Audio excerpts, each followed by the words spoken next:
Hello everyone. In this video, we are going to talk about one of the widely used AWS service called AWS Lambdas. So we are going to cover from very basic to advanced. So I request every one of you to watch this video till end. So what are we going to cover in this video? Let's quickly see this curriculum. So obviously we'll talk about what is Lambda, how to create your first Lambda, different ways of the Lambda execution, like the synchronous and asynchronous way of Lambda execution. Under this we are going to cover these topics, right? We talk about Lambda concurrency, Lambda permissions, environment variables, secret keys, RDS, right? How to monitor your Lambda in terms of logs, whatever it is, right? And different Lambda configuration. So if you see the curriculum, right, it's we are covering from very basics to, let's say, if you say basics, intermediate and advanced, 3 levels.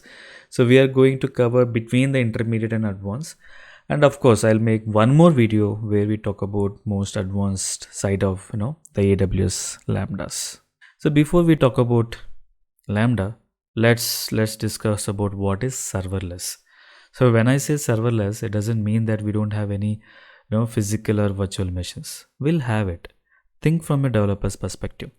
If you want to deploy your code, you need a physical or virtual servers, right, which has RAM, CPU and storage, right? What if you don't need to provision any of these things? Instead, you'll be able to deploy your code with one click. As I said, you need not to worry about provisioning any of these servers, right? Where you'll be able to deploy with one click, and that's called serverless. So here the servers are being managed by someone else. In our case, it's a cloud, right? So where you'll be focusing only on writing your code and deploying your code. You don't worry about provisioning all these things, right? So this is called serverless. So we can also call it a managed servers, a managed services, because these servers are being managed by cloud vendors, right? So you can call it serverless or managed services. Both are almost same. So now what are the benefits of serverless?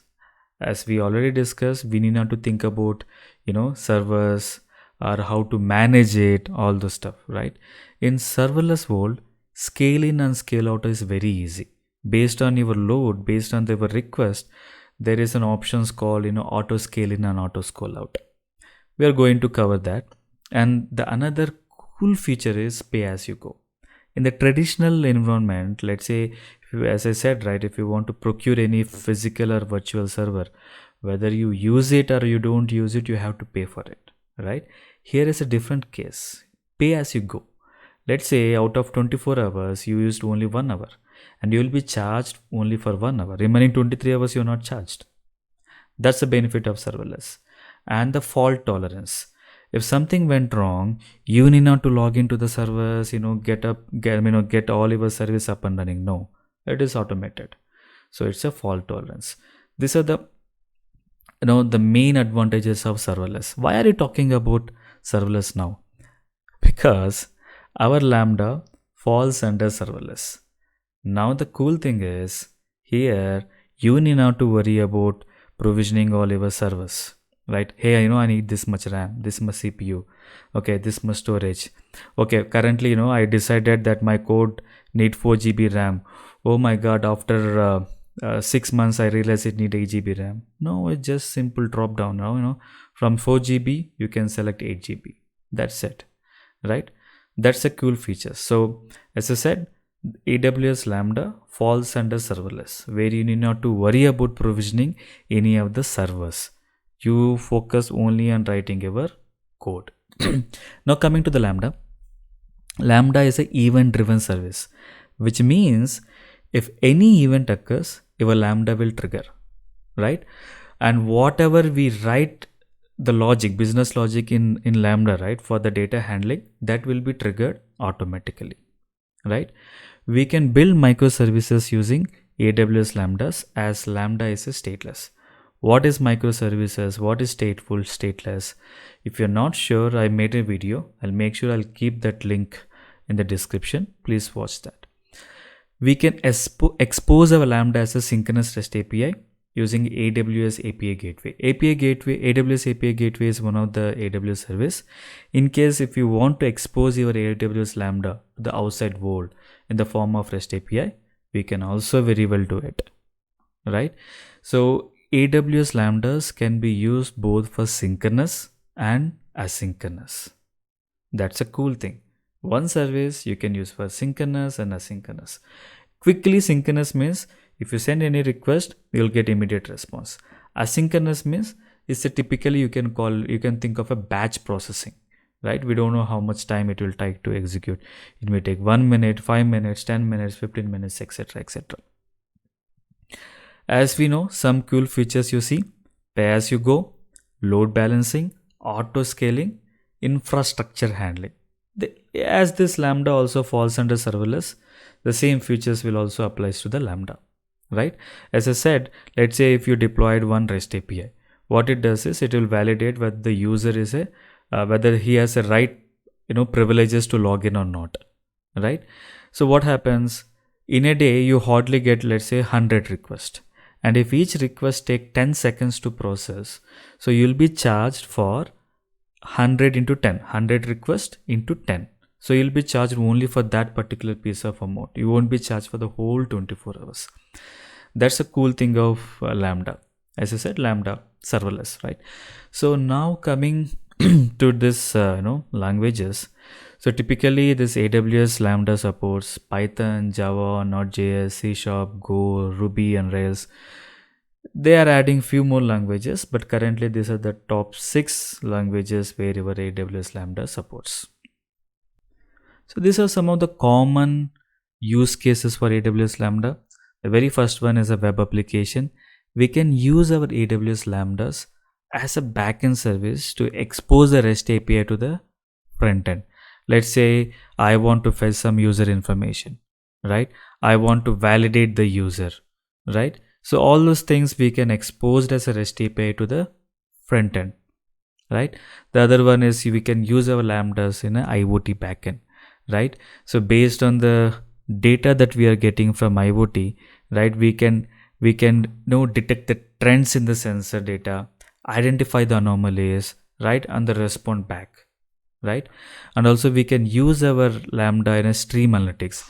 Let's say if you're doing a Twitter streaming analytics, right, Twitter analytics, where you want to scrap a stream a particular hashtag from the Twitter, where you can use AWS Lambda for the data pre-processing, right? You'll get a lot of information from Twitter, but you don't need everything, right? You need only the data which is required for you. So you can use AWS Lambda for the basic data pre-processing, extract the required data, and you can use that data for the further processing. You can also use our AWS Lambda for the batch processing. For one of the use case, if you see here, right, the file processing or an image processing, right? Let's say if an image is uploaded, so I can play with the image, like I can resize the image, I can compress the image to reduce the size of the image, and I can load the final image in any of the storage that can be used further, right? If you see all these use cases, I can correlate my AWS Lambda with ETL. Mainly the transformation, right? Extraction, transformation, loading. You can see this everywhere. This Lambda plays a transformation role in ETL, right? So if you see the web application, maybe an IoT backend, right? So your Kinesis is your extraction layer from where you're getting the data, you're processing it, and then you're loading your data in somewhere else, right?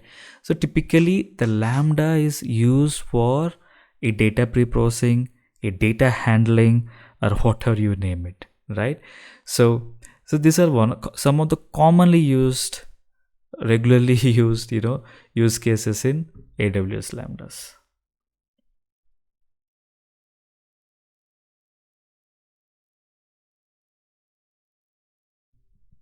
So finally, we are going to make our hands dirty.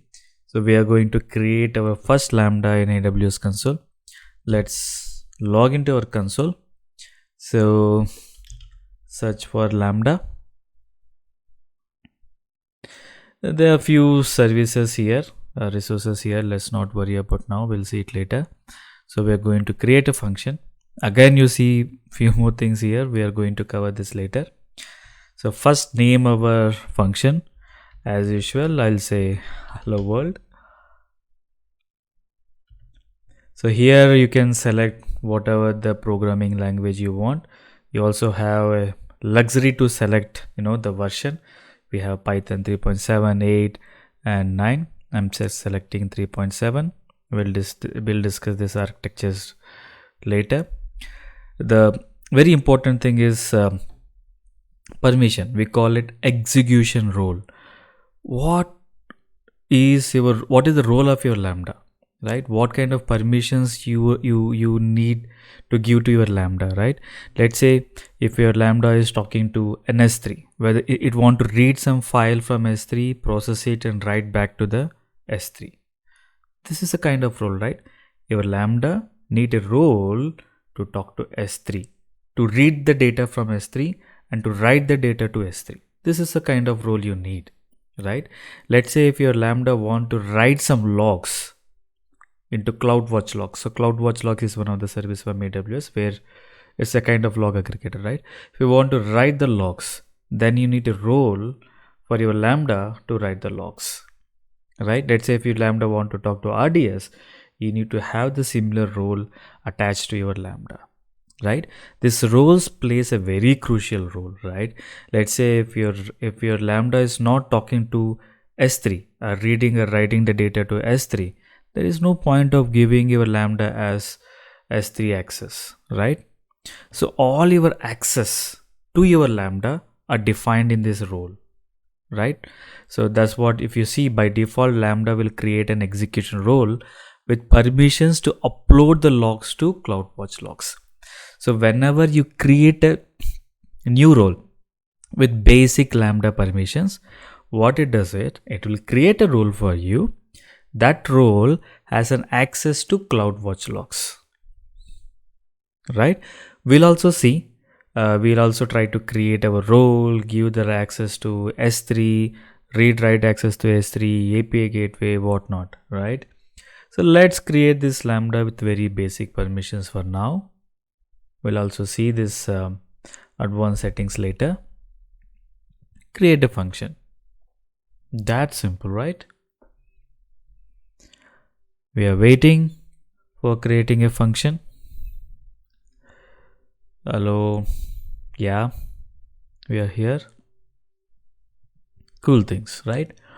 So this is what I'm talking about, right? The add trigger and add destination, right? If you see our use cases, right? Let me zoom in. Come on. Something wrong. Yeah, if you see this Lambda is exposed as an API gateway. So here the API gateway is our trigger, right? This is what our trigger. Anyways, we are going to say it. Now this is the place where you write your code, right? And it is just saying hello from Lambda. Now we created our, the first, what do you call, a Lambda function. Now if you want to test your Lambda function, you can simply say test. So for that, obviously you need to provide the request, right? Input parameters. So you can name your input parameter. I'll say input and I'll leave as it is, right? Just save it. Test. Here you go. This is your response. Lambda handler is the entry point of your Lambda function. You can have n number of definitions or n number of functions, but Lambda handler will be the entry point. You can say this is your main method for your Lambda. And if you see, it has two major elements, an event and context. Event is nothing but your request data. Whatever the request you are getting, that will be in the event. And the context is like where are you currently? Like, let's quickly print this and see, right? I'm printing an event and I'm printing a context. As I said, now I write my code and I just a single click deploy. That's it. It will deploy our code. Now test it. Did you see it get printed, right? If you see, these are our input parameters, right? Let's say if I say first name Vishwa, last name Teja. Let's remove this. And now when I tested it, did you see? As I said, event will always hold your request, right? And context, as I said, it looks like some of the memory object, right, where exactly your Lambda is running, right? So now let's say if I want to get the first name, I want to send the response hello Teja instead of hello Lambda. Let's say hello plus event of, it's a dictionary typically, right? First name.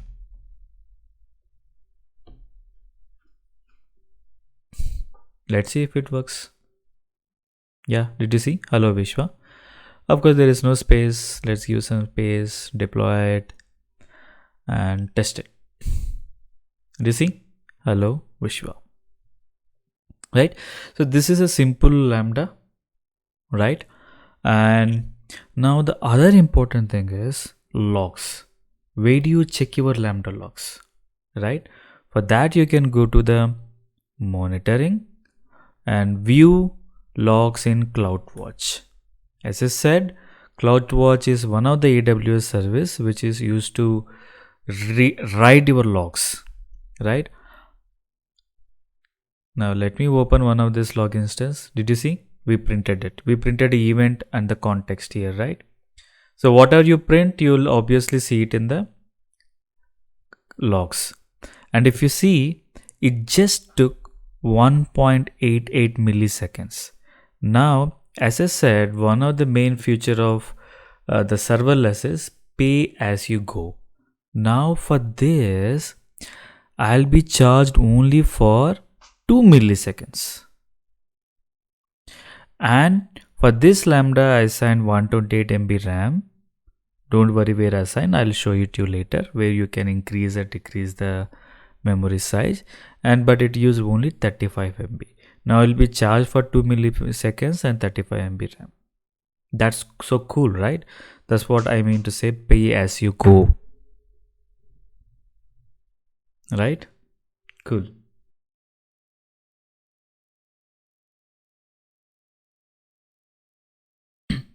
So now we are going to see how to create a synchronous and asynchronous Lambda, right? When you talk about synchronous, it's a request response based model, right? Whenever you send a request, we'll expect the response in a given time frame. When you talk about asynchronous, it's mostly batch processing, right? We don't know how much time it is going to take, right? Before we jump into the AWS console, these are the simple examples, right? When you talk about asynchronous, let's say if I want to fetch my order, right? Where is my order? What is the current state of my order? It is shipped, processed, shipped, etc., etc. I want to know the status of my order. When you talk about asynchronous, right, like the data pre-processing, right? Sometimes I have 1 GB of data, where to process that 1 GB data it may take 5 to 10 minutes. I don't know the time frame, right? Or else I have some hundreds of files where I want to compress. I have a zip file where I want to unzip, right? These are typically falls under asynchronous. So don't worry, we are going to cover some good examples for both synchronous and asynchronous. Now let's not waste our time, jump into AWS console.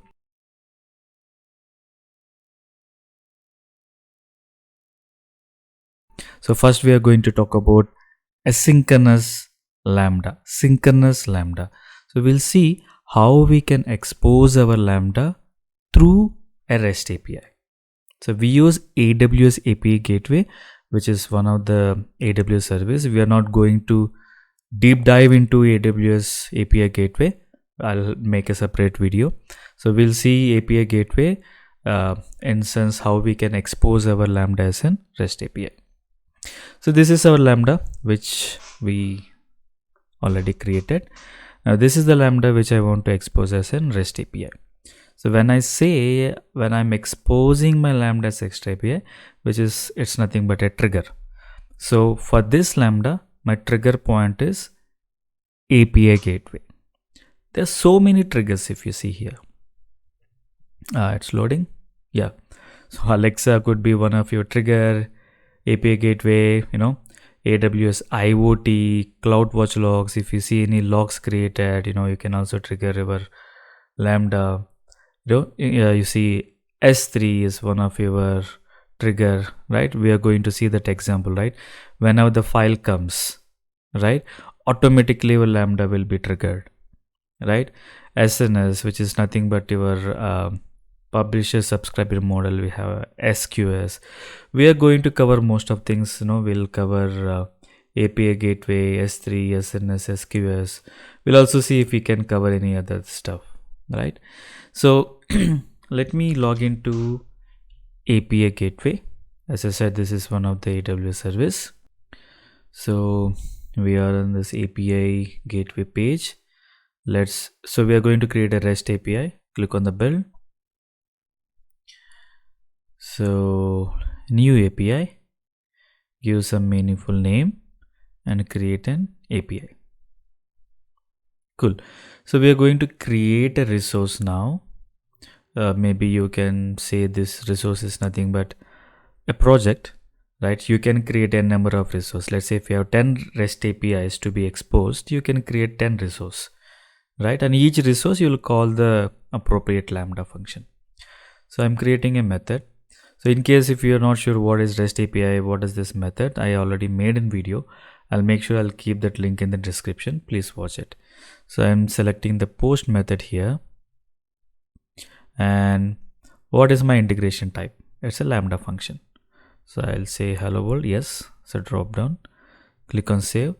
It says add permission to Lambda function, right? We discussed, right, when we are creating our first Lambda function, we talk about adding a permission, right?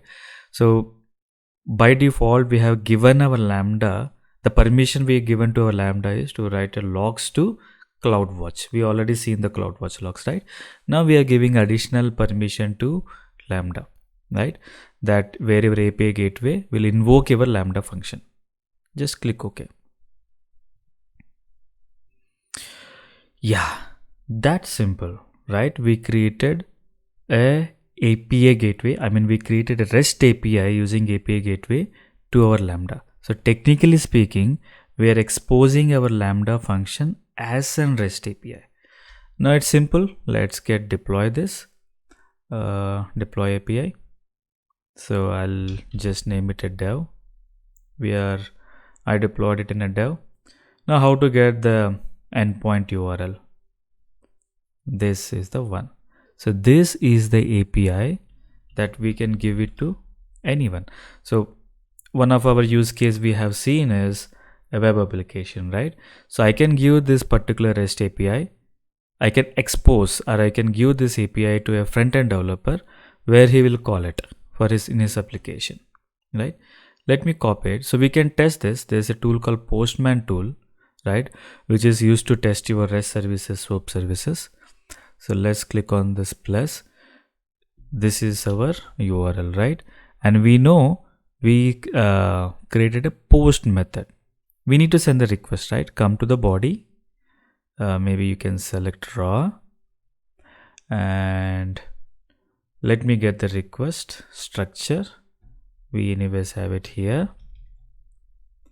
Paste it here.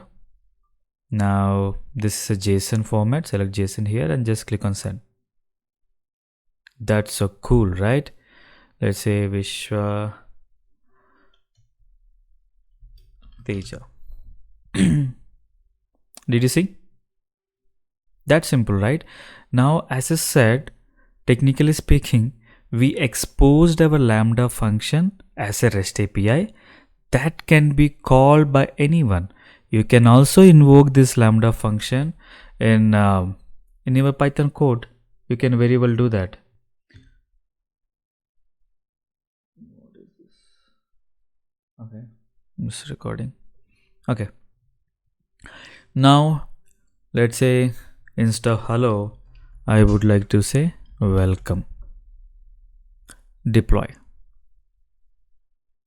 Yeah, it is deployed. Did you see successfully updated the function hello world? Now let's run this. Did you see welcome? It's so quick, right? So now hope you understand the power of AWS Lambda, right? We have seen how simple to create a Lambda function, how simple to expose your Lambda as an API gateway, right? Now let's refresh this particular Lambda function screen. Did you see the trigger, right? Now this symbolically says this Lambda as a trigger API gateway, which means like it is exposed as an API gateway. That's so cool, right?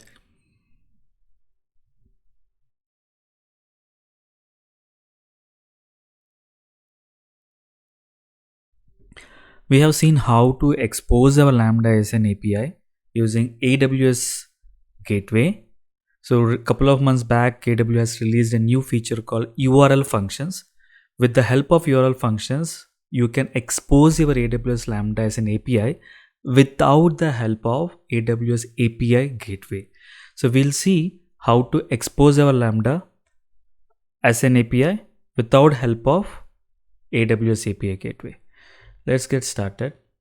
So I'm creating a function. I'll name it as usual hello world URL function.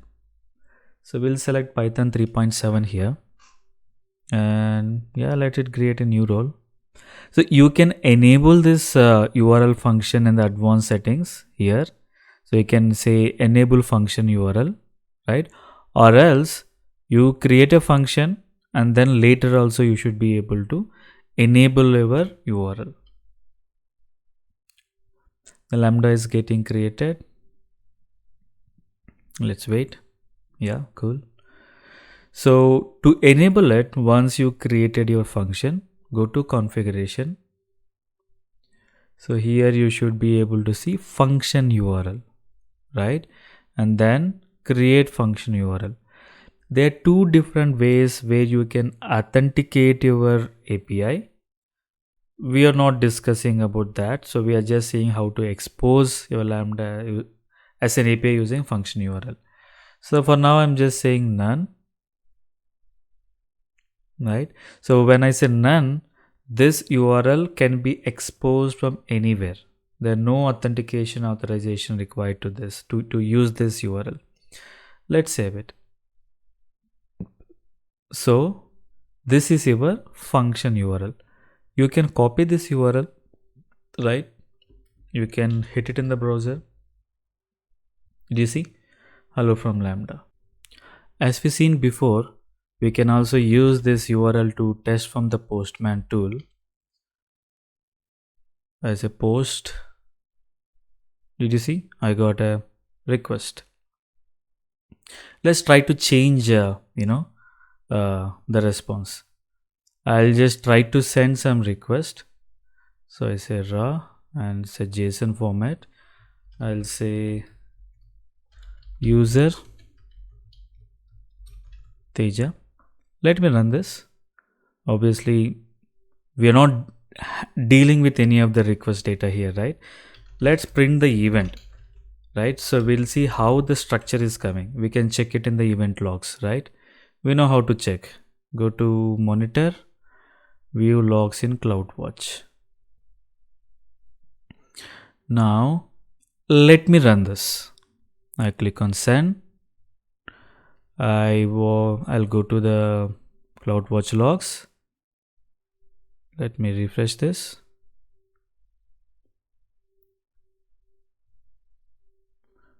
$12.22.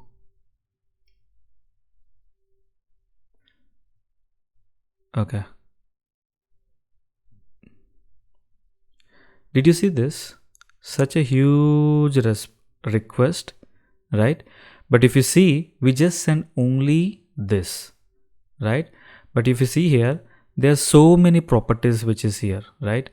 Which talks about the query strings, headers, what is the length of the content, the request which we sent. There's so many things you see. But ultimately, out of all these things, you can also see this, right? User agent, which is from Postman, which means this request has come from the Postman. So if you hit from here, it will be somewhere around the Chrome, like Chrome or Mozilla Firefox, something like this. Ultimately, out of this, what we need is this one, right? So now let's print this event body. We'll take it in a variable. So now in the user variable, we'll have this one.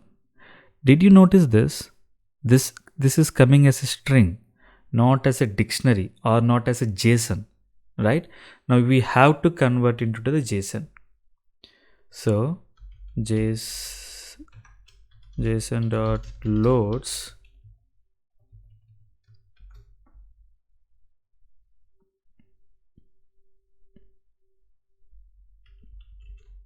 so hello from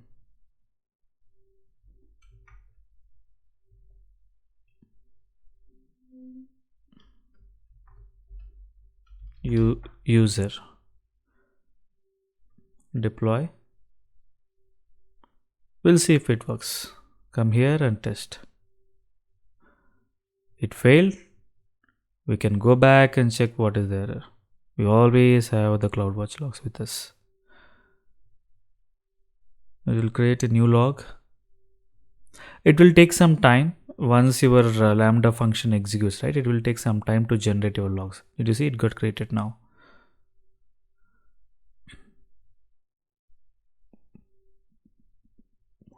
Okay, it's an indentation issue, which is quite common in Python. So okay, let me store it in a data variable, data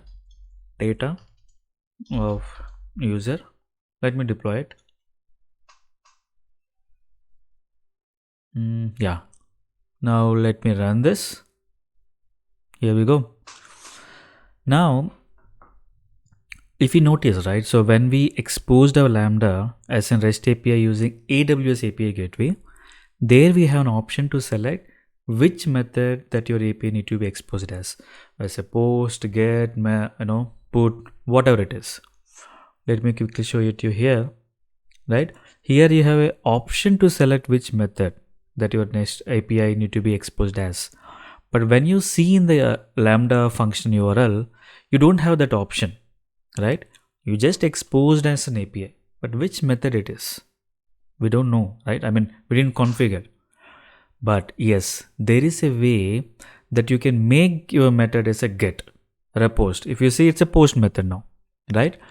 But how do your Lambda know, right? Because the request which handles in the post and get is different, right? In case of post, you will send the body, right? In case of get, you'll send the request here like this, right?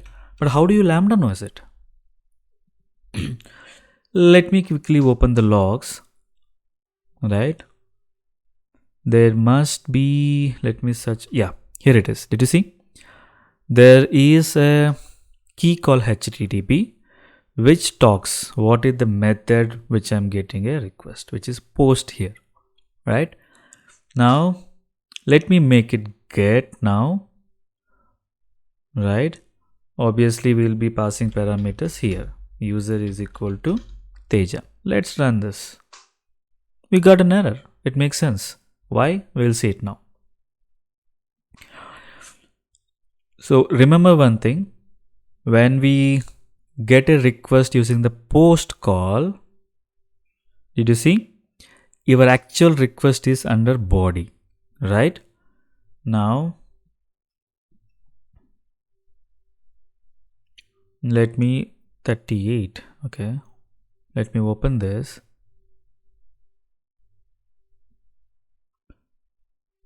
What is this method? Post. That's. Did you see? Let me see where is user. USER. Did you see this here? Right? Did you see body anywhere by any chance? No. Right? So if you see query string parameter, right? And in the HTTP, it's a get method. So where in case of post, you are getting your request under the body. That's why we captured under the body, right? Where in case of get, your request will come in query string parameters, right? Now, what we need to do is, let's say if you don't know whether your client will use a get method or a post method, ideally that should not be the case. We should have a proper agreement. The whoever is calling your API, right? We should have an agreement between them. Hey, you have to use post. But in case if you don't know, if you're not sure which method they'll pass, you can put a condition. If HTTP of method is equal to get, then get the data from query string parameters. If the HTTP of method of post, then get the data from body, what we are doing here. So now instead of body, if we put query string parameters, that's it. It works. Clear? How to handle the methods in case of URL functions, right?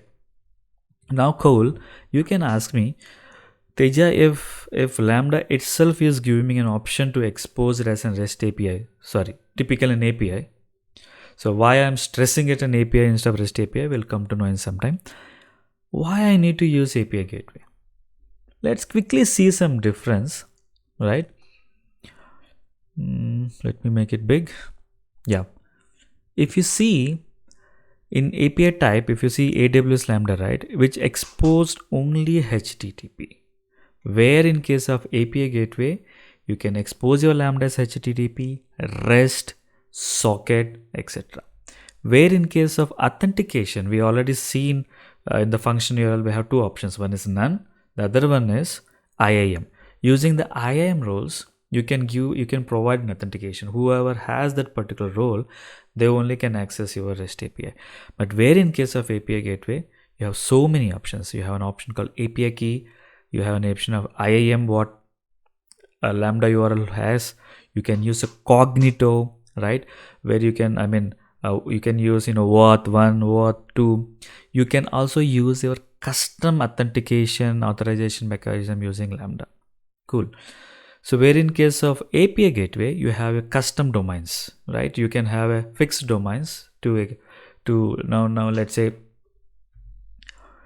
hold on. If you say this URL is not standard, you can give a proper URL name, right? In case if you're using API gateway, right? You have usage plan. This is very cool, right? So if you're using API gateway, you can restrict. If the user A has only limitation of calling 10 times in an hour. If he's calling 11th time in an hour, you can simply block that request. Or per day he can hit only 500 times. Like that, you have so many options when you go with API gateway. When you talk about timeout, one good thing which I really like about Lambda function URL is it has 15 minutes. Typically Lambda also has a 15 minutes, the timeout. Where in case of API gateway, typically you have only 29 seconds. So you have to respond back in 29 seconds, right? So if you ask me, if you have just one or two URLs, I would prefer to go with Lambda URLs. If you have so many REST APIs, right, and you are dealing with the microservice world, you have a web application where you want to expose so many APIs and you want a customized authentication authorization, then API gateway is the best way to go with. Again, I made a video. What is API gateway? What are the API gateways that provides you the benefit? Why to use it? When to use it? Right? I'll make sure I'll keep those link in the description. Hope you understand the Lambda function URLs. So yeah.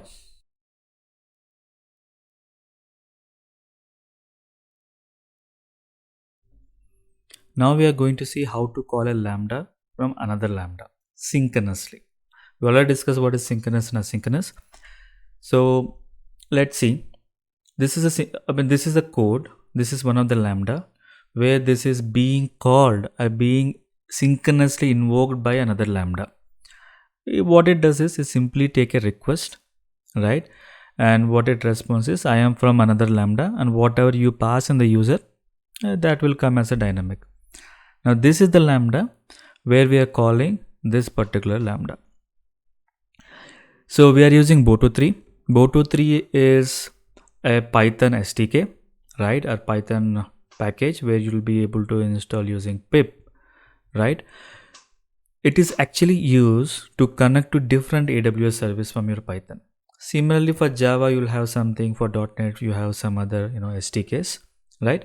But as I said, Boto3 is used to talk to any of your AWS services. In this case, from this Lambda, I want to call another Lambda. So technically, Lambda is one of the AWS service, right? For that, I have to create an object. If you see how I created is I imported Boto3, right? And I said Boto3 that client Lambda. In case if you want to talk to S3, in place of Lambda, you'll keep S3. In case if you want to talk to DynamoDB, in place of Lambda, you'll keep DynamoDB. Now coming to the point, I created an object called Lambda underscore client. With this, what I'm doing, I'm invoking. What I'm invoking? A function. What is the name of my function? Here, callable. Right? What is the invocation type? Request response. As I said, there are two types of Lambda invocation. One is a synchronous. Synchronous means I'll send a request and I'll expect a response. But asynchronous means I'll send a request. I don't wait for the response. Right? So this is a request response, right? Which is asynchronous. And obviously I need to send a request, right? As I said in this Lambda, I am expecting a user as one of my input, right? And then in this Lambda response, I'm just getting the payload because in the Lambda response, you'll have a huge, the response from this particular function will be little bit, it has a lot of, other information, which we really don't need. What we need is a payload. And we are reading it that, right? So now let me test this. For your surprise, did you see? Access denied. These two Lambdas are in the same AWS account and in the same region, right? US East 1 and US East 1. But why I'm not able to call? That's why, because we discussed initially about the roles, right? When we are creating our first Lambda function, we create a role. Roles plays a crucial role.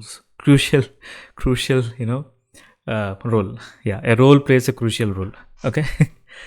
So you have to say, boss, we already said this is the role. You can go to the configuration, general, edit, and this is your role, right? Which I already opened it. I said, boss, this Lambda has an access to write the logs in CloudWatch. That's it. I can create a log stream and I can put the logs in a log stream. But other than this, it don't have any other access. Now I have to explicitly say, hey, this Lambda also has an access other than the CloudWatch logs. It also has an access to call the Lambda, right? We'll see how to do that. So let's click on edit. Okay. So I already have a small snippet. Go to the JSON here. So statement, inside the statement, let me add this. What I'm saying is, I'm just allowing it. But these are the actions. Invoke a function, which is typically synchronous, and invoke an asynchronous. So both I am allowing synchronous and asynchronous. Resources. Star means for any Lambda. You can say for everything. Right? Because our intention is not to focus much on IAM roles. So let's make it star and review it and save it. So I'm using the same role for both of these Lambdas, right? So if I do changes in this role, it will affect on both the Lambdas. Now come back to our code. Let's try to test it. Cool. It's working. I am from another Lambda. That's what I am writing it here. I am from another Lambda. Plus whatever the request I am passing here, it's a Teja that appended here, and I got that response from this Lambda. Quite interesting, right? So these are the different ways where you can expose your Lambdas as in synchronous. One we have seen using APIs, right? Two different ways, one using AWS API gateway and the second is URL functions. And also you can call your another Lambda function synchronously from another Lambda. Two different Lambdas, I mean Lambda A calling from Lambda B or vice versa. And also we have seen what we need to enable in the IAM roles, right? So yes.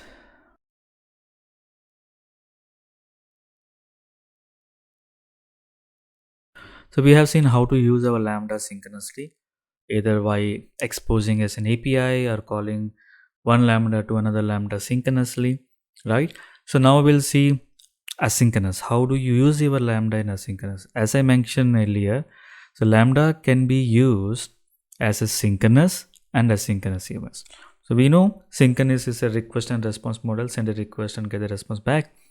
Where in case of asynchronous, like for long running jobs where sometimes like you are not expecting any response from the service, right?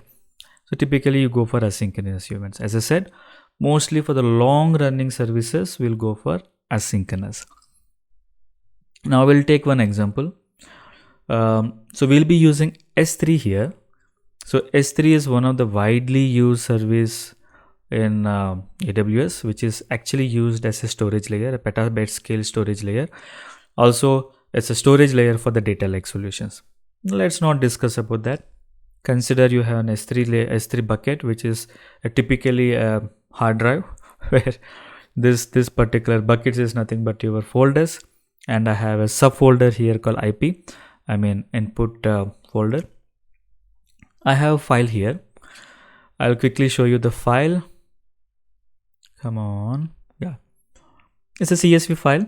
As you see, it has invoice number, stock code, description, quantity, unit price, customer ID, country, etc. etc.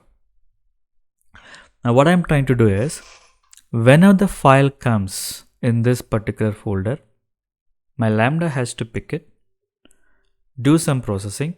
When I say processing, it has to create a new column where the format is quantity into unit price and write it into the another folder. The folder is not yet created. We now let's jump into the Lambda and see the code here, right? So we are again using Boto 3, right? So last time when we see the Lambda invocation, we are using Boto 3 of client called Lambda. Now we are saying S3. Okay, so here what I'm doing is, currently I'm auto coding it. We'll also see how we can automate it, right? This is my file name. I mean nothing but our CSV file name, and this is the name of the bucket.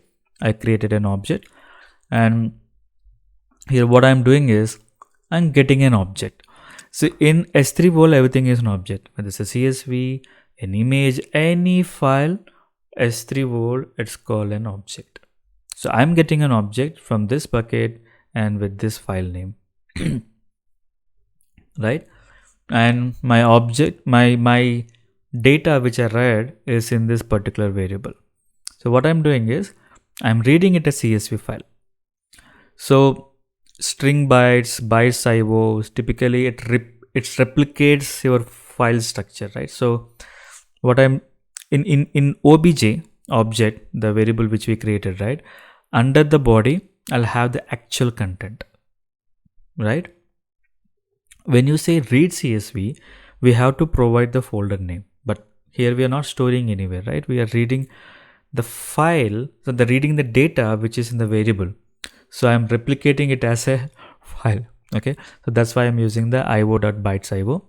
I'm reading it, and as we know, we are using pandas here.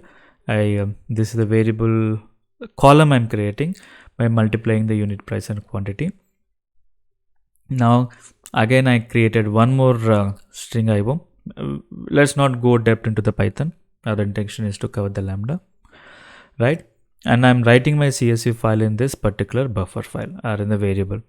And then what I need to do, I need to write this file in another folder in the same bucket. For that, what I'm doing is put object. There are two important things we are using. One is a get object to read the file. The second one is a put object to write a file. And we are giving a bucket name. And currently we hard coded the name of the file, but that's not the case in the real world. And what is my body? The request body. Now, technically speaking, it has to create a folder called processed. Do we have? No. Let me run this. Come on, it's running. Yeah. Let me refresh. Did you notice? It got created a folder, and inside that I have a book.csv. If you see, I just hard coded it. You can quickly download.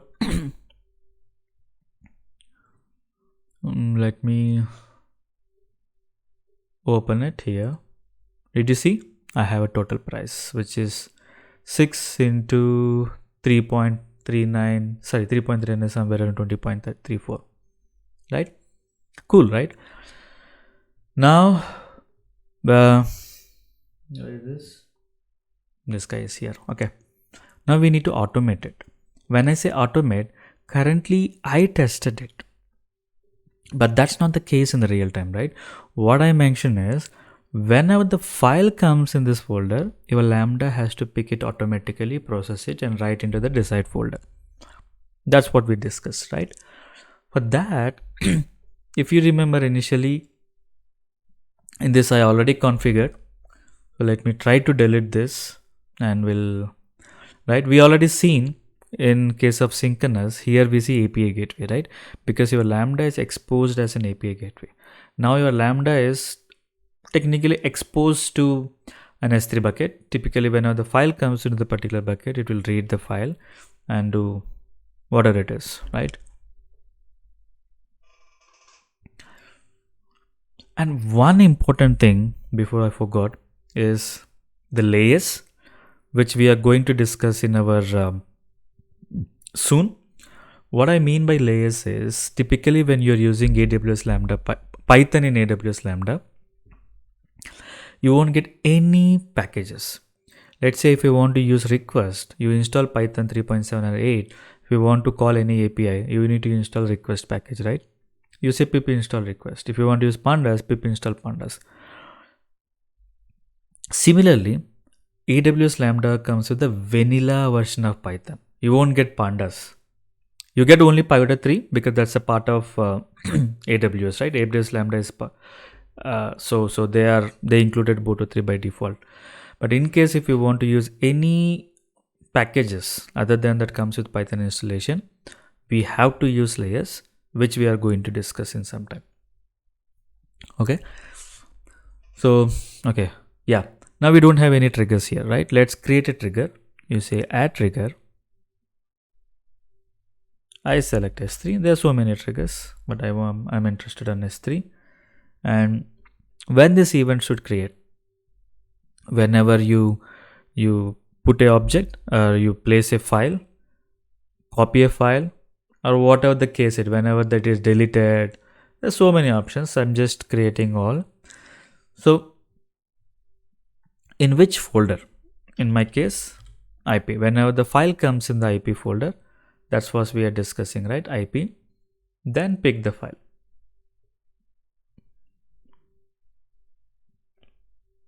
Now the trigger got created. Now let's go to the code. See, now, okay. See, here we hard coded the bucket name and the file name, right? But I have to get that dynamically.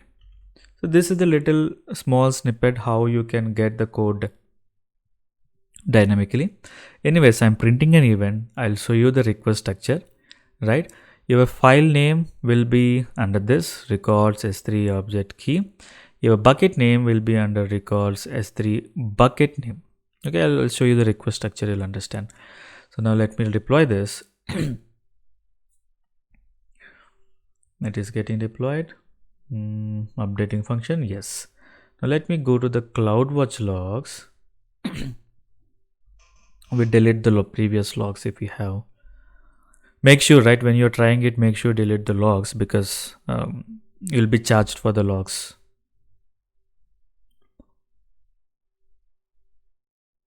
Oh, there's so many logs. Okay. Now let me drag the file. Just over1.csv. I'm uploading it. It's successfully uploaded over one, because we know under the process it will be book.csv all the time because we hard coded it. Did you see the time? 1:33, the same time, almost like 54 seconds. So which means the file got processed. Or else let me delete this file. Right, so we'll place another file and see. Now we don't have any. Come on. Yes, it's still loading. Yeah, we don't have any files under processed. Let me go to here. I'll upload another file.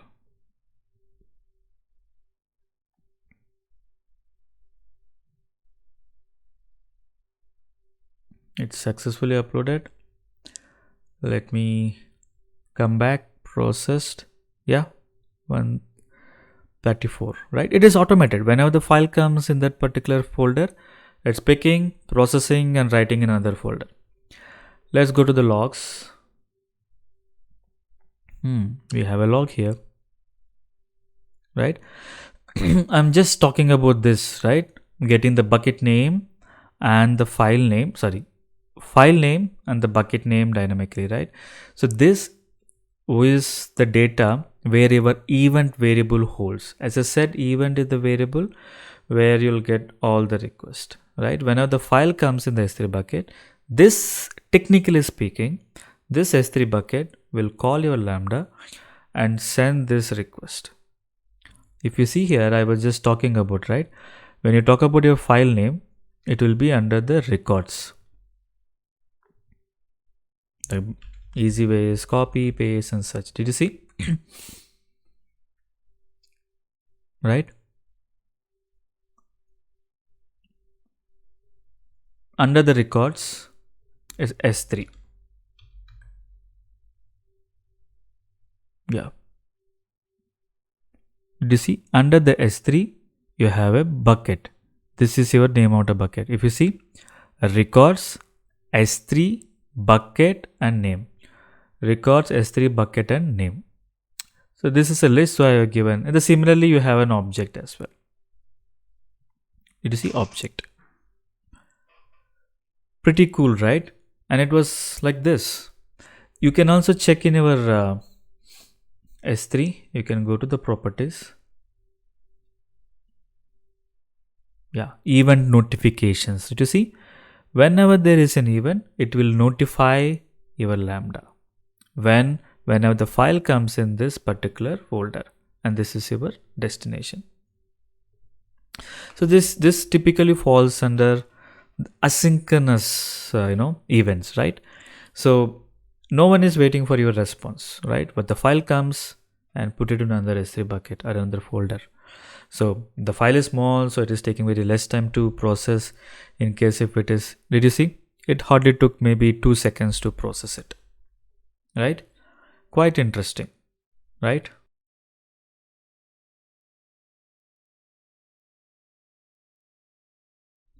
So we have seen an asynchronous invocation between the Lambda and S3, right? So where we get a file in S3, our Lambda will read it, do some data processing, and put in another bucket or a folder, right? So here no one is waiting for the response from Lambda, right? That's why we call it asynchronous. The file comes, the Lambda will take it time to process and write it in another folder. The similar way of achieving this asynchronous invocation is using SQS, Simple Queuing Service. This is one of the cool service from AWS. Again, it's a serverless. Let's not spend much time on SQS.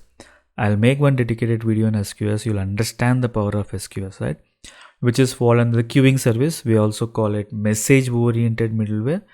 We also call it event driven architecture, right? So we have microservice architecture. Similarly, using queues, you will achieve the event driven architecture, where I'll talk more on this in my dedicated video on SQS, right? So here we'll see how we can use our Lambda to get the message from SQS and to push the message to SQS. Well, I'll tell you one good example that why you should consider an SQS, right? As I said, SQS is also one of the service where you can achieve the asynchronous in Lambda, right? Let's take an example. So you exposed an REST API, which is asynchronous, right? So whenever you send a message, it will expect the response in certain time period, right? We already seen if you're using API gateway, the response should be within 30 seconds, right? And typically if your API is being invoked or used by a front-end application, it should not take much time, right? Hardly 2 or 3 seconds, it should give you a response back. Ideally, that is also a big time. 2 or 3 seconds is a very big time when you talk about a web application world, right? Let's take an instance. You got a request and something went wrong. Now you have to trigger an email. If something went wrong, you need to trigger an email, or you want to do some other process. What do? You got a request, right? It took some 2 or 3 seconds. It added out. So what you need to do is you need to send an email. That email may take another 3 or 4 seconds. So totally, if you see, it is taking 7 to 8 seconds. Just for the added out, do you really think that an end user need to wait? Because your Lambda, your service has to complete the whole cycle. Okay, added out, do something else. That do something else, it could be an email. You're logging it somewhere, wherever it is, right? But why the end user need to wait? So here what I can do is, whenever the request comes, if something went wrong, I'll put this message in SQS. See, I'm not doing any processing here, right? As I said, whenever there is error out, I have to send an email or do something else. No, right? Because sending an email may take another 3 or 4 seconds. I'll just simply put this message in SQS, which hardly take a milliseconds. And then I'll send the response back, hey, we are really sorry, something went wrong. Please try again after some time. Now what I'll do is, I put this message in SQS queue, right? There will be another Lambda or some other process. What it'll do is, it will read the message from SQS and it will do whatever you want to do. Here, if you notice, my first Lambda, which is exposed as an REST API, is not waiting for SQS to complete its process. It just put the message, forgot, fire and forgot, right? So that here you have two things. One, you're in the synchronous invocation of your Lambda using API gateway, you are achieving the asynchronous service. Like you are calling some other service asynchronously, right? So this is one of the cool feature where you can use SQS. So, so as I said, we are not discussing much about the SQS here. I'll quickly show you. As I said, SQS is also one of the service from AWS, which is a serverless like Lambda. You need not to install whatever it is, right? I'll make a dedicated video. I'll just quickly show you how to create a queue for your practice. Click on create queue. The two standard and FICO, because a first in first service, right? Your messages will be ordered, where in case of standard, there's no guarantee that your messages will be ordered. It's not first in first queue, first in first service. You give a name of your queue, whatever the name, let's not discuss about this, and just create a queue, that's it. Now, when you want to use SQS, obviously you have to mention some, you have to create your role accordingly, right? We know role plays a crucial role, right? Yeah, the AWS IAM role plays a crucial role, because that tells, in case of Lambda, that tells what access does your Lambda has, right? Now, we already discussed much when we are talking about S3 and few other things, right? So when your Lambda want to read or write a message from SQS queue, you should make sure that you should use this. One is sending a message, receiving a message, deleting a message, and get a queue attributes. Queue attributes means like what is the name of the queue, when the queue was created, etc., blah blah blah, right? Make sure we should have this, right? And also my Lambda need to talk to a logs, right? It should be able to create a log stream, and it should be able to put a message in a log stream, right? See here I given a star, which means like any resource, right? Let's say I can assign this role to any Lambda, or else if you specify your Lambda name, then this, even if you assign this role to some other Lambda, it won't make any sense. Okay. Now first we'll see pushing a message to SQS. I mean, if you want to read and write a data or a message to any of the AWS services, is a pretty straightforward, and obviously we have to use Boto3. You might have wondered, like, all of a sudden when we are talking about S3 we have a white screen, now I got a black screen, right? Obviously most of the developers prefer to use the black screen. Quickly, if you want to enable this black theme in your Lambda, go to your settings here. You have themes here, you can select whatever the color you want. I obviously the developers prefer the black screen because your eyes won't get strained. Okay, now coming to the point, it's a tip that might help you. Coming to the point, let me zoom in a bit. Obviously Boto3, as I said, if you want to talk to any of the AWS services, you have to use Boto3. In this case I'm using SQS. In our previous case we use S3. I'm just putting a region. It won't make it, it's not required, right? I created a simple function which is very straightforward, right? Which takes the queue URL. Where you'll get the queue URL, once you created your queue, go here, and this is your a URL of your queue. It's simple, right? SQS and your region and aws.com and your account ID and the name of the queue. Okay, you just simply can click here, your queue URL will be copied. And the message attributes and the message body. This message attributes is an optional. This is an additional information on top of your data, like who sent it, right? What is the content, like it's a metadata, is a data about a data, right? It's more of that. As I said, it's an optional. And we created an object here, which is an SQS Boto3 object. It's simple, right?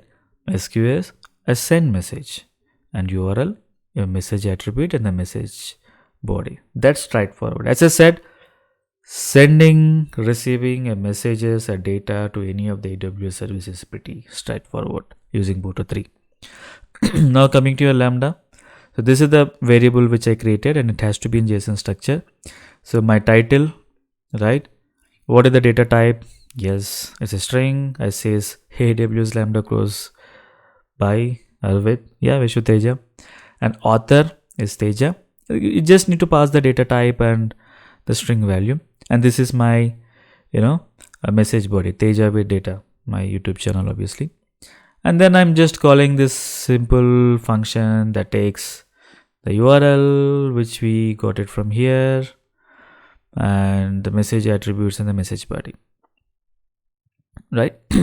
Pretty straightforward, right? And yeah, now this Lambda will help to push the message into the SQS, right? And we have one more Lambda which is used to read the message from SQS. Again, as I said, reading a message in any service is even more easier. If you see, for writing and all, you did this much, but for reading it's pretty straightforward if you have a trigger available in your Lambda. So let me delete this. I already created it.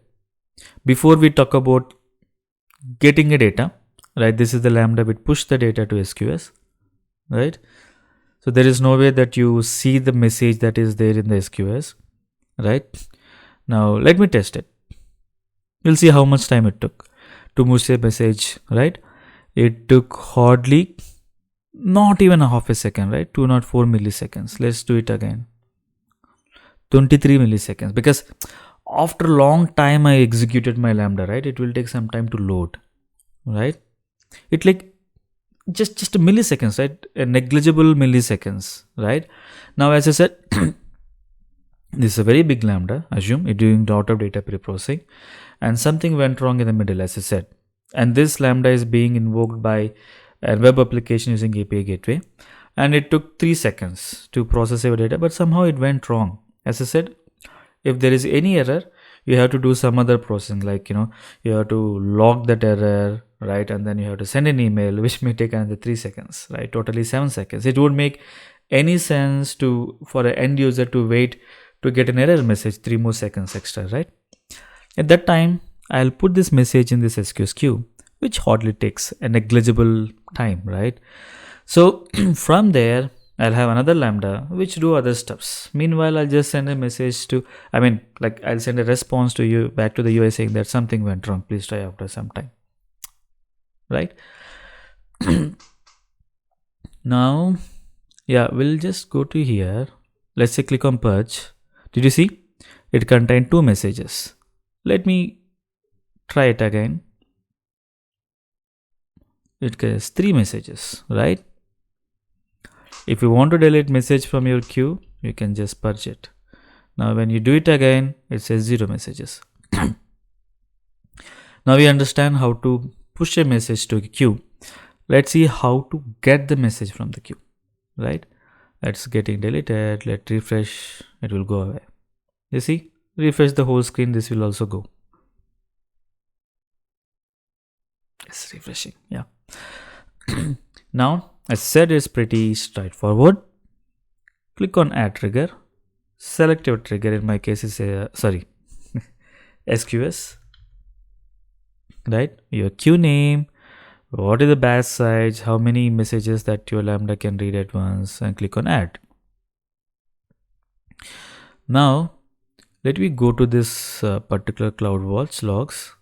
Let me see if there is any. No, there is nothing. Right? I'll also just remove. I was just playing. It won't make any sense here to put the sleep. Now, what I'm doing is I'm testing again, which means like I'm pushing a message to my queue. 1, 2, 3. I just push 3 messages, right? Now come to the CloudWatch logs. What I'm doing is I'm just printing an event. We know that any request that comes to your Lambda will be always an event. In case of REST API, in case of S3, we have seen, right? Your bucket name and other things are in the event. Now even your messages that's coming from your SQS will also be in the event. Let's refresh. Did you see we sent 3 messages, right? That's why you see 3 records here that got created. And we're just printing the event, right? This is the message of your from the event. Let's do the JSON formatter. Okay, the very important thing that you should remember in case of JSON is it should always be in a double quotation, not in the single quotation, right? Did you see? This is some metadata. This is an unique ID of your message, right? Which is being generated by your SQS. When you put a message, it will generate a unique ID. This is your actual message. So our actual message in our body, right? And these are the few attributes. This is the attributes that belongs to SQS queue. And this is the user defined attributes, right? Which we passed. If you see message attributes, it's an array typically, right? Author and title, which you can see it here, right? Where is that author? Yeah, author and title, right? So now, like, where is this? Yeah, here it is. Now you can write your business logic, right? Based on, let's say, maybe if you want to route based on the author, you can use this particular attributes, right? Attributes always helps, right? It defines your data. This attribute defines what exactly is this, right? This says welcome to Teja with data. What it is, like if you see the title, oh, that belongs to the a course which is provided by viswateja. That's an example, right? So this is how you achieve an asynchronous invocation using SQS. right? We also discuss one good example. As I said, I'll make one dedicated video on SQS, and once I made it, I'll update that link in this description.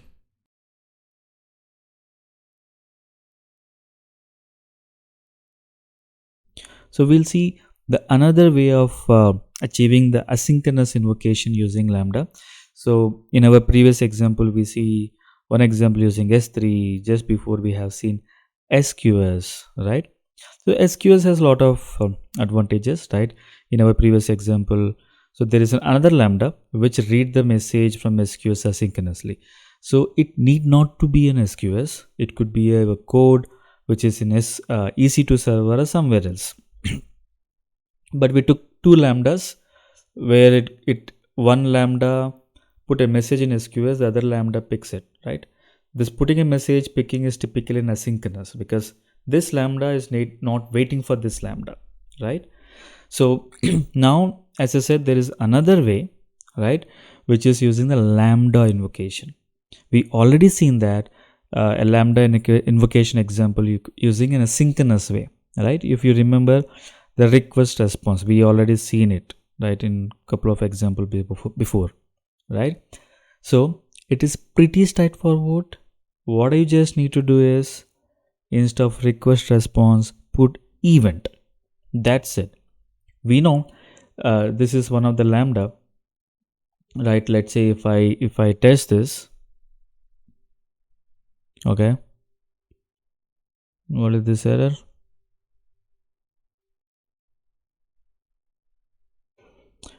There is no issue. It could be some cache related issue, right?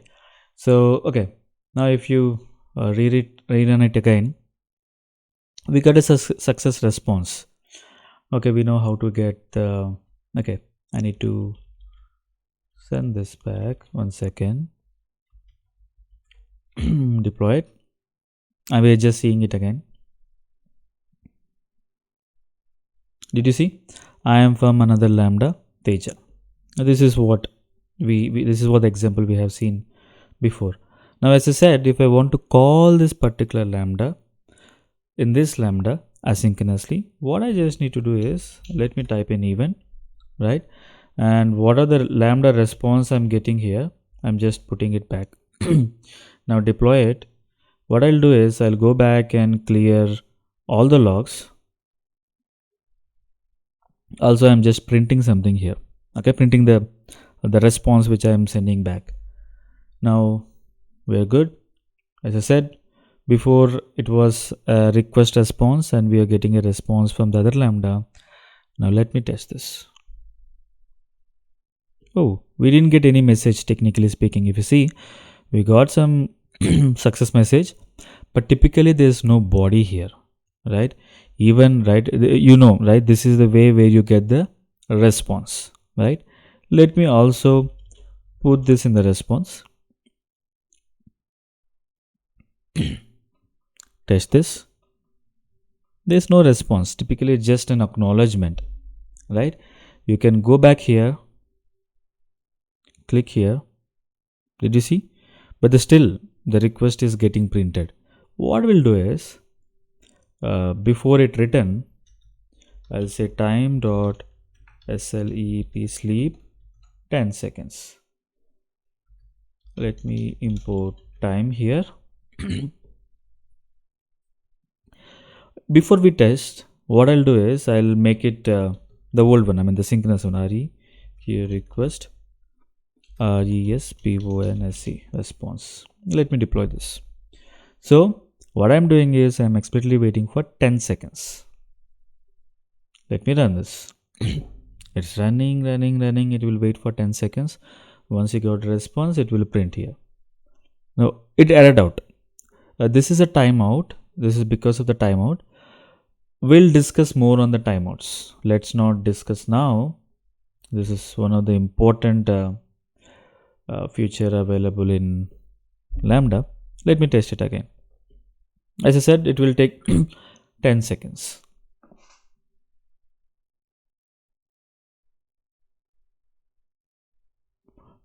Okay, we also need to increase the timeout here because it is 10 seconds here, but even in another Lambda, if you see, it is 3 seconds, which means what it says is simply it need to execute your Lambda code in just 3 seconds. It got saved now. Let me rerun again. Now it will take more than 10 seconds. Let's wait. Maybe we could have kept. Okay, yeah. Did you see? It took maybe 10 seconds, 192 milliseconds, right? Because we are calling this Lambda synchronously. As I said, when you talk about synchronously, it will wait. It has to wait for the response. But now, instead of request response, let me say event and deploy this. Now test this. Did you see? No, it just took 238 milliseconds. It didn't took much time. Right? You know why? Because it's asynchronous. Maybe we'll clear the logs here.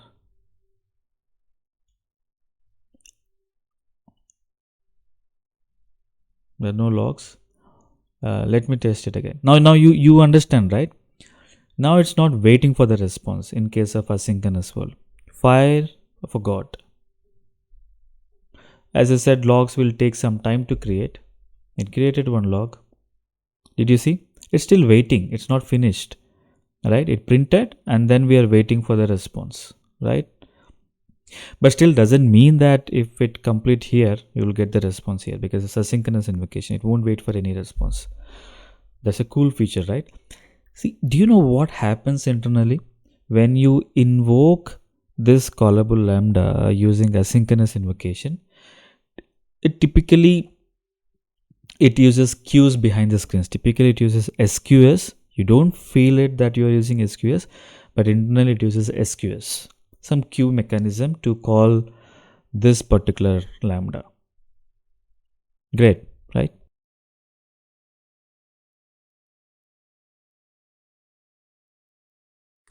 So now we'll talk about an environment variables, right? So we all know what is environment variables, right? Let's say if there is something which I need to hardcode, like username, some URLs, or maybe some other information like the database URL, the database username, whatever, right? So instead of we hardcode into our code, we keep that in the environment variables. So we have a similar feature in AWS Lambdas also, which is very straightforward. Let's go to the configuration. Here you have an option called environment variables. Click on edit, add an environment variables. Let's say username, this is my key and the value is, let's say, viswateja. Like that, you can add like the number of variables, environment variables. There's a limit. I forgot the limit, but there is a limit in terms of size. Let's say maybe it can't be more than 1 KB or 2 KB. Like, let's say if you create 100 environment variables, that should not exceed in 1 or 2 KB of size. I just saved it. It's pretty straightforward. Just import OS package, right? What I'll do is username equal to os.env environ environment. I mean, like, I forgot the name of the method.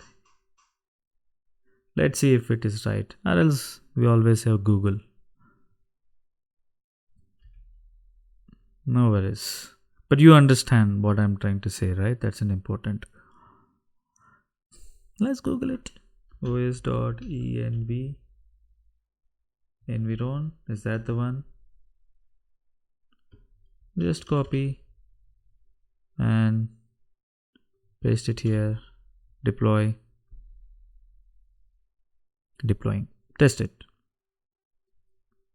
Oh, anyways, we are not printing it anywhere, right? Let's put it in the response structure.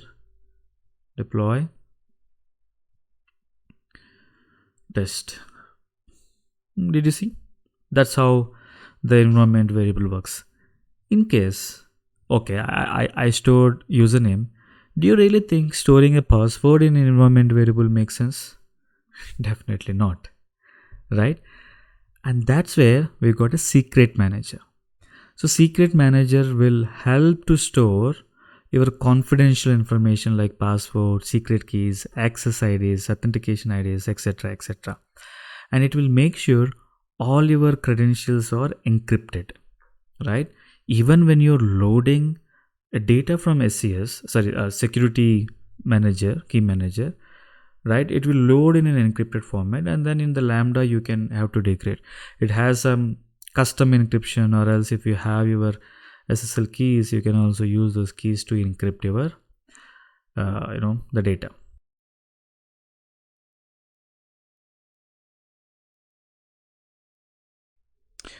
So now you guys are familiar, when to use, why to use, how to use environment variables. And we also realized to store the sensitive data like, the credentials, access keys, secret keys in environment variable, it's not secure, right? And that's why we said we have a service called Secret Manager. So now we'll see how to use a Secret Manager.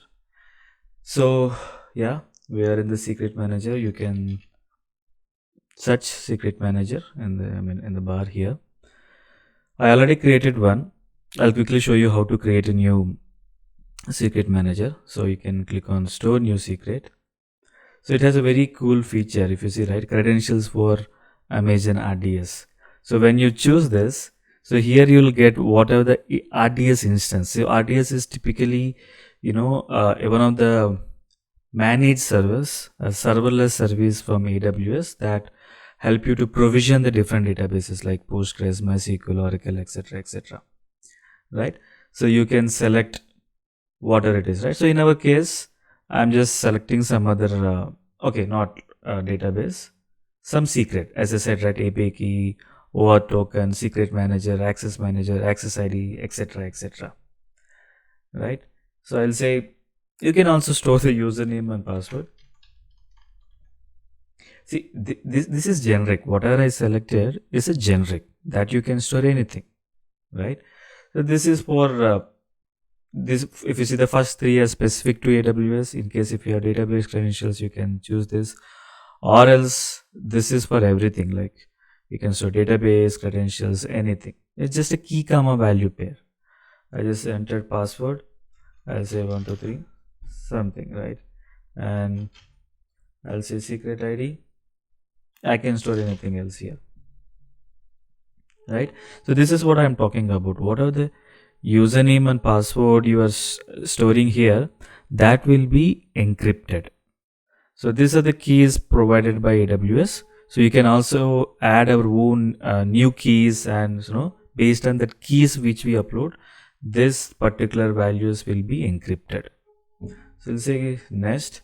We can give some meaningful name, dev keys, etc., etc. So this automatic rotation is a bit interesting thing. So for example, in case of OAuth, right, your access keys, secret keys will renew, will get expired maybe in 1 day, or maybe 1 week, or 1 month. In that case, how do you get the renewed keys? Right, you can't go manually get the details and update it here, right? And that's where it helps. When you enable it, technically what happens, you'll tell, hey, this many days, this many weeks, this many months, right, my keys will expire. So now what I need to do, I need to get the updated keys. How I get? So here you can write the customized Lambda function to get the updated access keys, secret keys, whatever the keys it is, and then update back to your secret manager. This is very cool stuff, right? Anyways, we are not worrying about that. Let's say next. And so they are also giving the code snippets, how to call the secret manager and get the data, right? I just say store, that's it.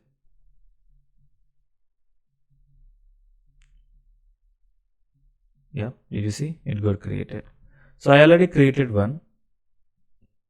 I'm not storing, just storing only few information, which is just test. Let me edit this 1369. Let me save this. So now let's jump into the our Lambda. Obviously, for this also we need to provide some permissions to the role. So what I'll do is I'll make sure I'll keep this particular permissions in the description. I'll upload in the Git and give you this, give the access to this. So when you're practicing, you can simply copy this and paste it in your role, so that you can talk to queues, whatever it is, right? You need not to worry about creating all this stuff. Okay, now coming to the point. So yeah, so this is my secret name and this is my region name. Obviously, we should not hardcode this. This should come from the environment variables, obviously, right? So because this is a dev, in QA it will be QA, in prod it will be prod. So you can't hardcode it, right? So now here I'm using a Boto 3, right? And creating a client manager. Using client, I created a secret manager, right? So yes, this is the session. Using this session, I created a client for the secret manager, right? And this is a piece of code which you'll get here as well, right? So we have seen it here. I use the same thing, right? And once you created the client, so there is a method called get secret value. So you need to pass your secret ID. So now, so this is the variable where I'm storing my credentials. I mean, like the credentials which I retrieved from the secret manager, right? Now, in order to get the data, so there it's actually typically a dictionary. So inside you'll have the secret string, which I'm returning it and catching it here. Am I printing it anywhere? Yes, I'm printing it. Did you see I'm storing in the rest variable here? I'm just loading it as a JSON and getting the test, because if you see, test is the one which I have here, right? Now let me run this.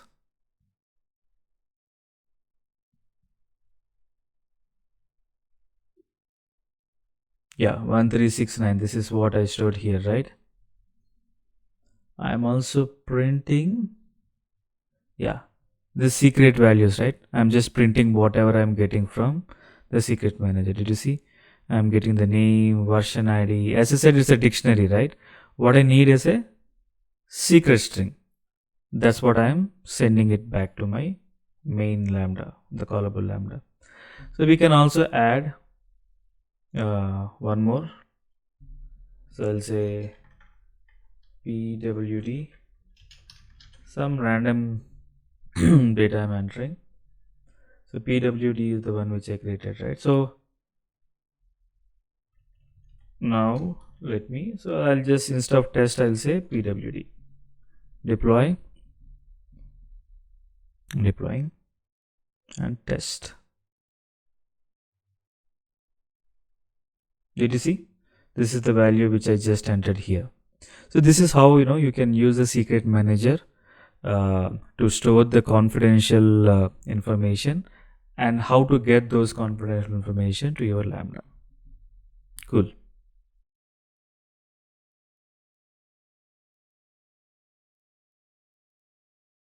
So now we are going to see how our Lambda can talk to the RDS instance. In short, RDS means Relational Database Services, which is a managed service from AWS, where you can provision the databases like Postgres, MySQL, Oracle, etc., etc. I already created one Postgres SQL instance, right? We'll see how it will talk to our RDS instance. The first thing which we need to remember when you're using AWS Lambdas is, let's say when you install a Python in your local system, do you really think that comes with pandas, numpy, a few other packages like psycopg2, etc., no, right? It will come with the default packages. If you want to install, you have to use pip install so and so package. Similarly, when you create a Lambda instance, you won't get all the packages. You'll get only default Python packages. In case if you want to use the third-party packages, the two ways: one is the layers, which we are going to discuss in some time, And the second thing is like, you can build your package.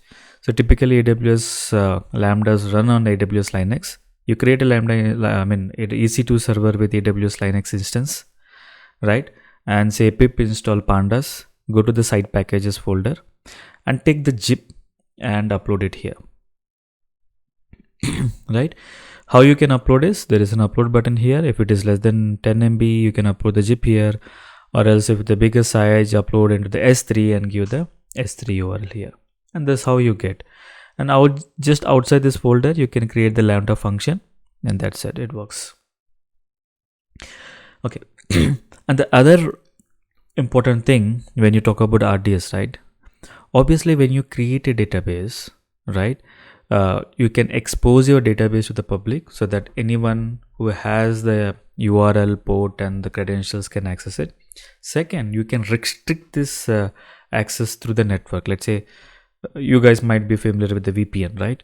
So what happens if you want to connect any of the client services or servers, or the office servers, you can simply connect. Let's say if you're doing work from home, you have to connect to the VPN, and then only you'll be able to do it, right?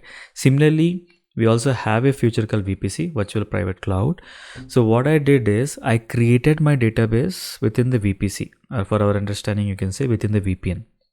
If I want to talk to the database, I want to be within that VPC or VPN, right? So technically speaking, our Lambda has to be within the same VPC or same VPN. I'm using the word VPN for our more understanding. For that, go to the configuration. Under the VPC, you can just edit it. So whatever, the VPC, subnets, security groups, let's not discuss much about now. We'll talk later, maybe in another videos. So we have to make sure we select the same thing here. Then only our Lambda can talk to RDS instance. It could be a Postgres database, it could be MySQL, whatever it is, right? Now, what I'm doing is, see, my intention is not to show the high level of coding or extensive coding here. Just make sure that you're comfortable in Lambda. What I'm doing is I'm just creating connection. I created a cursor. Here I'm creating the connection details, and I'm just executing the simple SQL command, right? And if you see this, what I'm getting is, I'm just getting a version, right? I'm just executing select version. You'll get the version of the Postgres. I'm using 11.6. I'm not sure if it is somewhere here.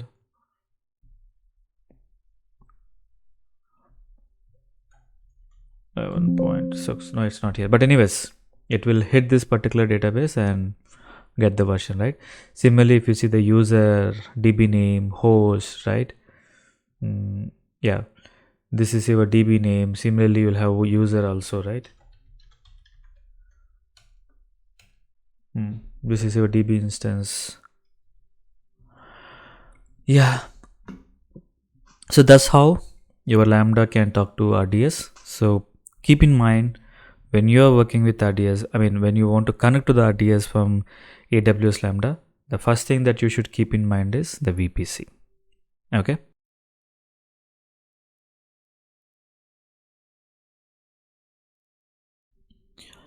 So we are going to talk about AWS Lambda Layers, which we actually a little bit touched when we are talking about an example called, reading a CSV file from S3 and doing data pre-processing, right? There we use pandas Python package, right? As I told, when you are using AWS Lambda, you cannot use any third-party packages or third-party libraries, right? It's like when you install a Python in your local system, you won't get any packages, right? Like pandas, numpy, the request packages, right? You have to install it using pip, right? Similarly, when you use AWS Lambda, you won't get any third-party libraries other than Boto3, right?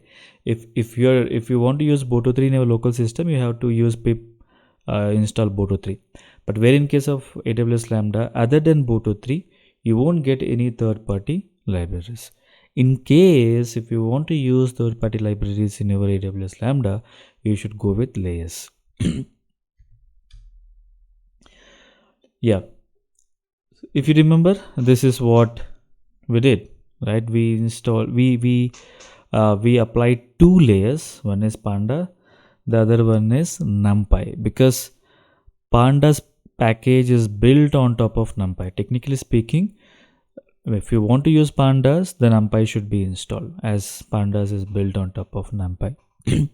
There are two different layers. One is the custom layers which we create, and the second one is the layers provided by AWS. So first, we'll see how to create a layer. Click on this and go to the layers. So I already created one layer. In case if you want, for creating a layer, first you should have this particular package ready, right? The Pandas package. For that, there is a very cool steps which is mentioned here. I'll put this in the comments. But in case if you want to try it out, you can. This is my GitHub account, where you can come to the Spark and the AWS layer. Click on the Pandas python.zip, and you can download this and you can use it right away. I'll show you how to create the custom layer. So here we came to the layer and click on the create layer. It's pretty straightforward. Give the name of the layers, description if you have any. If the size is less than 10 MB, you can upload here, or else the size is more than 10 MB, upload in S3 and give that the bucket name here.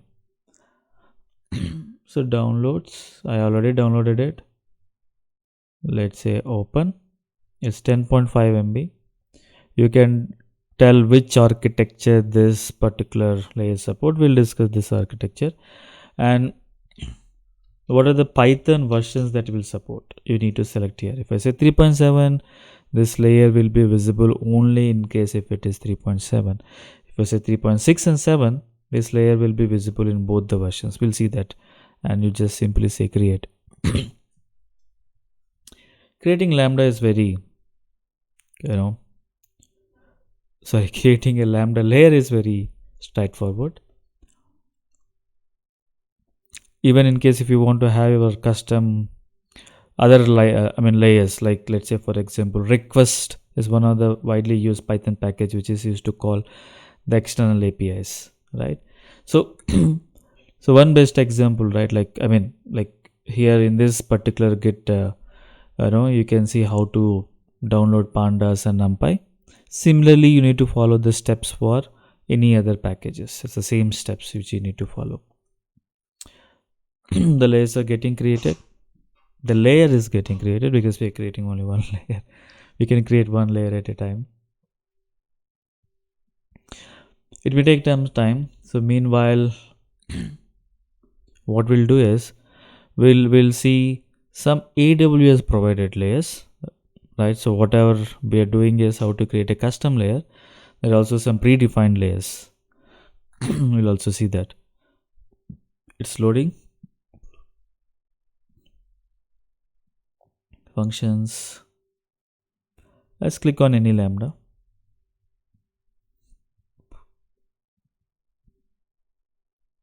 Come on, it's loading.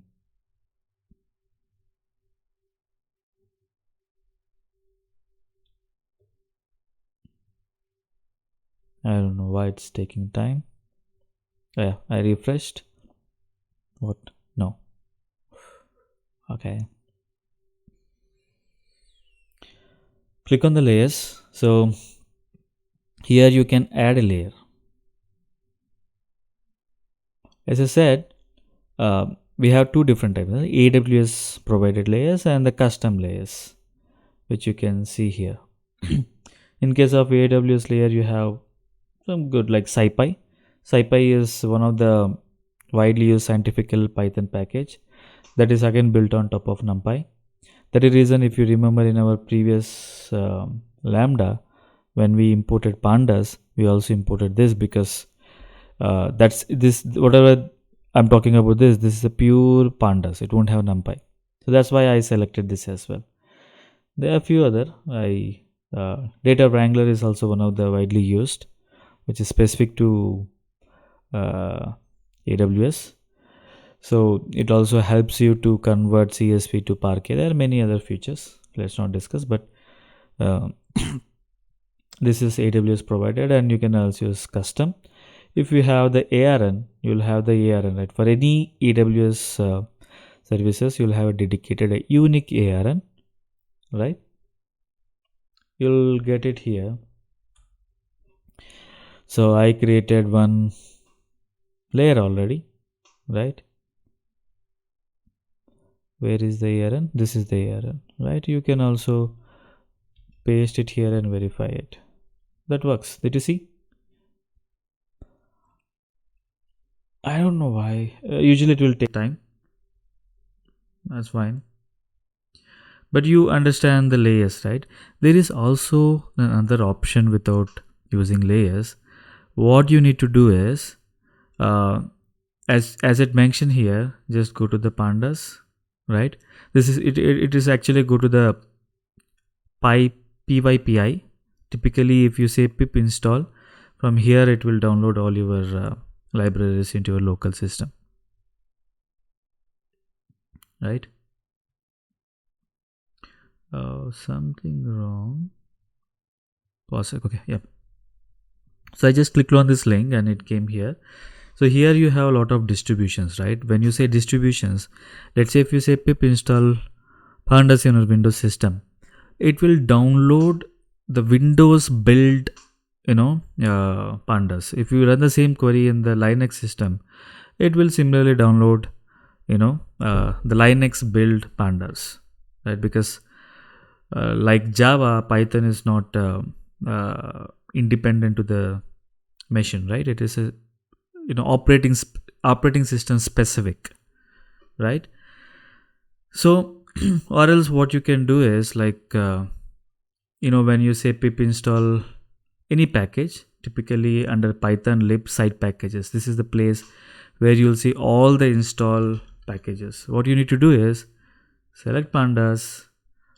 Let's say I have a request package. Yeah, I have a request package. Let's say if you want to call any external API, REST API, or any other API, right?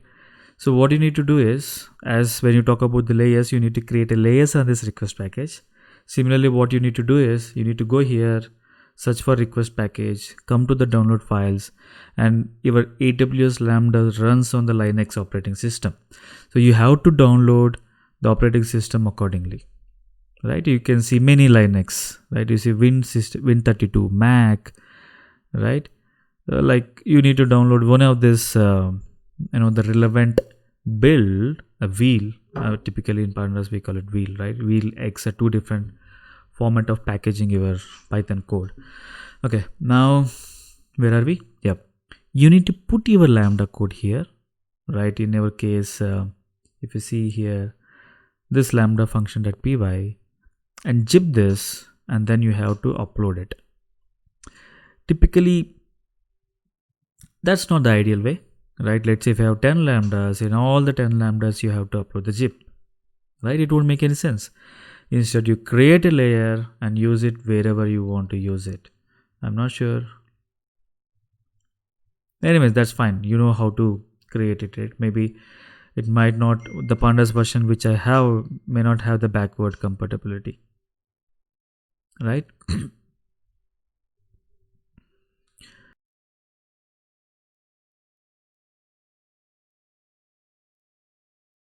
So let's see some of the future that our Lambda provides. So go to the configuration. The first thing is the general configuration. We'll go one by one and click on edit. So here is the place where you'll select how much RAM that your the Lambda needs, and what is the timeout, right? That let's say if you have some thresholds or SLAs that your Lambda has to run within a minute. So this is the place you'll choose. There's a catch here that your Lambda supports minimum 128 MB to maximum 10.2 GB, right? And the maximum timeout that you can have is 15 MB. Did you see the maximum timeout 15 MB? And the maximum ephemeral storage, which means a temporary storage, right? Because as I told some time back, right, the Lambda is typically it runs on the containers, right? So whenever it's been the container, that container is some memory, right? So typically it's a temporary memory because your Lambda is stateless. Once the execution completed, whatever you stored in this particular ephemeral the temporary storage, that data will be deleted. And the maximum size that you'll get for your Lambda, or maximum storage that you'll get for Lambda is again 10 GB. So these are the important parameters that you should consider when you're using Lambda. Let's say if your Python code or Node.js code, any code typically is more than 10 GB RAM. Obviously, the Lambda is not the right option. If your code takes more than 15 minutes to run, then again it's not the right option. If your code need more temporary storage, then again this is not the right option, right? So these are the three important parameters that you should keep in mind before you're thinking about the Lambda.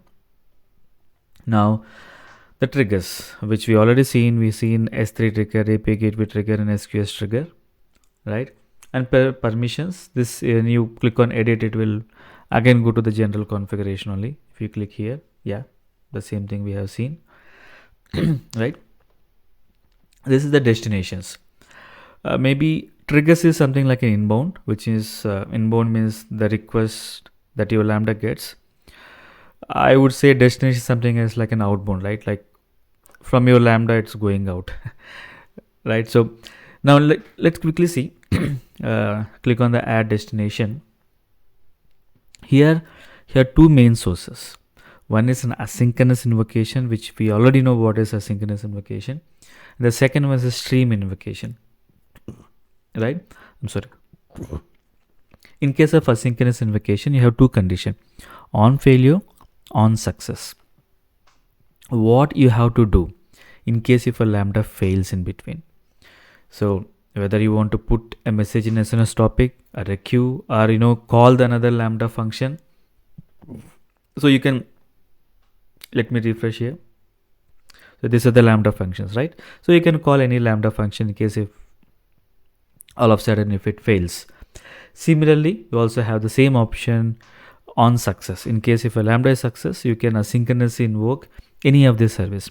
There is also one more source called the stream invocation that supposed only on failure. This is typically falls under the streamings.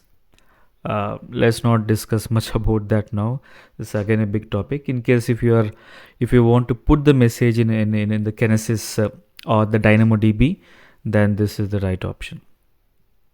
Let's go back, and the function URL, we have seen it. Environment variables, we have seen it. And the tags, this is like a metadata, you can say, right? So you can say manage tags. Let's say add tag.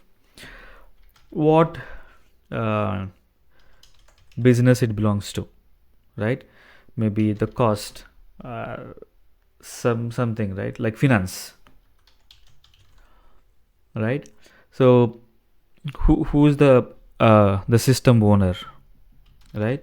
So this is like a metadata of your Lambda, right? What your Lambda says. So this Lambda belongs to the finance business, right? Who is the owner of this particular Lambda or whatever it is, right? So this is what you can typically mention in the tags. The other one is a VPC. Let's not much discuss about the VPC. In simple, virtual private cloud, right? What VPC do is, you can think of a VPN, right?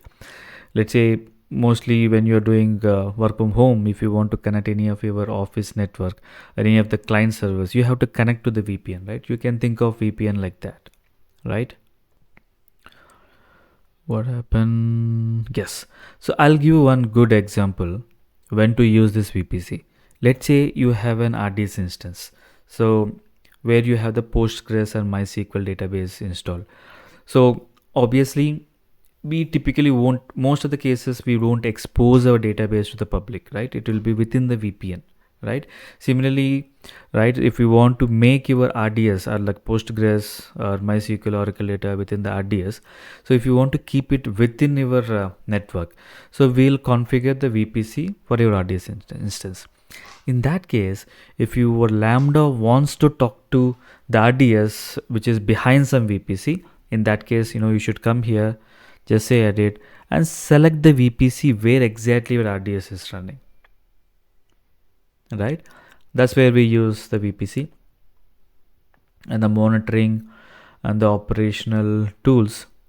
See, like if you click on edit, so it will tell you like what kind of you see the CloudWatch logs by default it is enabled. There are few other the Lambda insights. So I'll make a separate video for this. Let's not go in depth into this. The intention of this video is to make sure that you are comfortable with the Lambda. May not be so much advanced things, right? The other one is the concurrency, which is very, very important in Lambda. One thing which you remember, maybe the criteria that you have to keep in mind before using Lambda. We already discussed few criteria, right? Like RAM, storage, and the timeout. The fourth important thing is the concurrency. Let's say if the concurrency means like number of parallel requests, the number of parallel runs that your Lambda can execute, right? So I have, let's say, 100 Lambdas, right? So the maximum concurrency that your Lambda will get is a 3000, which means at a time your Lambdas will get 3000. I didn't say Lambda, I said Lambdas. If you have 100 Lambdas, this 3000 concurrency will be shared across your 100 Lambdas. Let's say if each Lambda is getting somewhere around maybe 200 or 20 requests, or maybe 35 requests, right? It will at a time, right? It will be somewhere around, if you have 100 Lambdas, it will be 3500 requests at a time.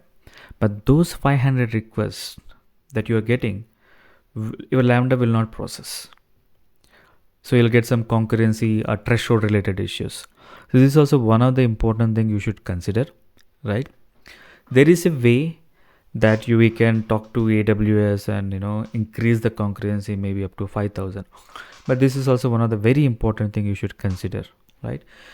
One good thing is you can reserve some concurrency for your Lambda, right?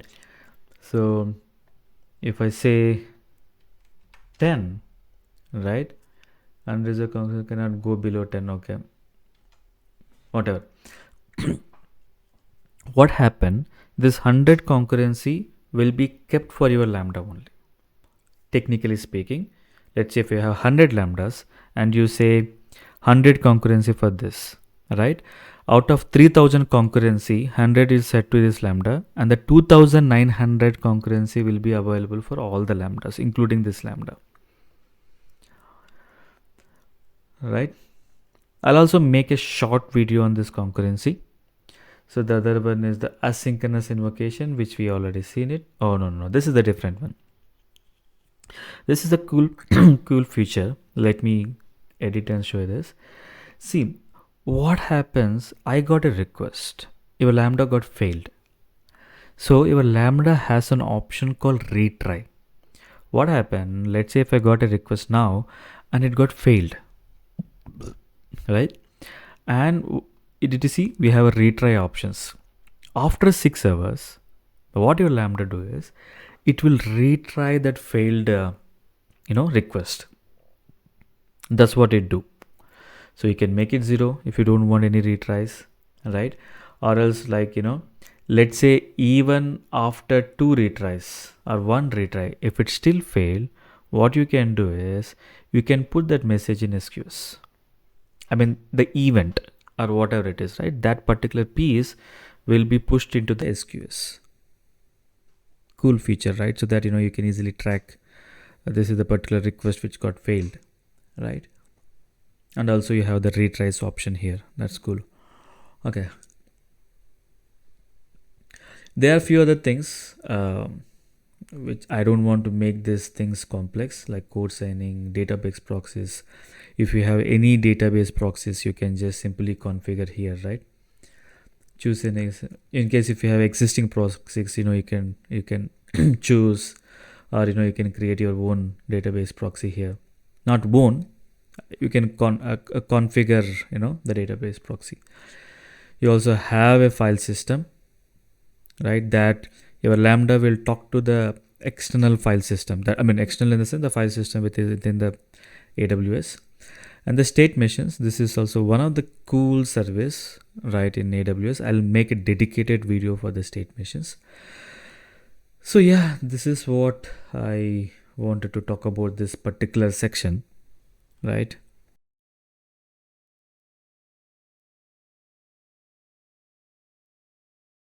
Let's understand how the Lambda executes, right? The runtime execution steps, right? So if you see the first step, there are three major steps, right? So one is initiation, init, invoke, and shutdown.